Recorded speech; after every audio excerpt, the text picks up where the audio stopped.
Koş bir toster abi. Numerik tay dengesiz o. Hı. Uçak da yolcusunu kendi. Tabii uçak zor der şunu yani mesela 6 saat 5 saat var şunu. Hı. Bu sayı huysuz uyanıyor. Hı. Na hostesler ikide bir hava var yani falan. Hostesi cira vana ve ana dudağına peyiz hava uçak heydina indi yolcusunu kendi hemen. Son aşama der. No ancak hostesler hava var değil mi? Hostesi yok kendi bana ya o nemen de Amerika baş nemen de muradın. Hı. Şunu pilotra bana ya Jumerko huysuz est. Hı. Avazın avuk heydiya ez ne zaman Sepkeri.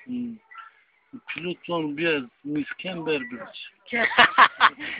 Müzik vermedi şimdi. Maşallah. Sonucu bardak bir bardak ama pilotunu bak. Kırıkken onu berbiç. Ben danacı o şimen. Çay limon atadı. Şimen keben mikin. Mesela sen de xibin şun defeme bana ağıra sacıya binedir. Şimdi çaresiz. Ya koca bir yarım. Senet şunu pilot bana anca var.